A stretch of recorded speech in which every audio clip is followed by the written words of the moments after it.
रुक जालो काशी के तार लोग पावर स्टार पवन सिंह के फोटो देख के आयल बालो दोस्तों। और हम बात करे वाले बनी पावर स्टार पवन सिंह के दोस्तों। अगर फोटो में कुछ और देखे को कुछ और बताएं तो ऐसा कोई बात नहीं किया।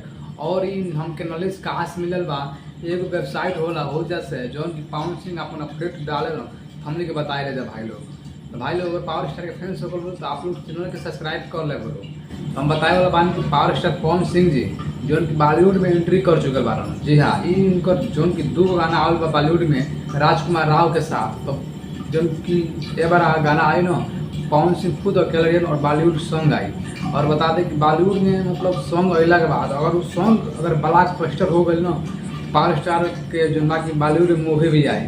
और जो ना कि हमनी के मिल के सपोर्ट करे चाहिए क्या पावर स्टार फैंस समून। और उनका गाना बाई इंटरनेशनल सॉन्ग बाजेला भाई आप लोगों को पता भी है कि इंटरनेशनल यानी पूरा देश में और दूसरा देश में भी गाना बजेला पावर स्टार पवन सिंह के। तो हमने सपोर्ट करे के चाहिए। और ये गाना 2 से 3 दिन के अंदर आई। अब कहना चैनल पे आई या फिर खुलासा नहीं है जैसे ही आवता खुलासा तो हम आप लोगों से बता दें तब खातिर चैनल सब्सक्राइब कर ले लो आप लोग प्लीज़।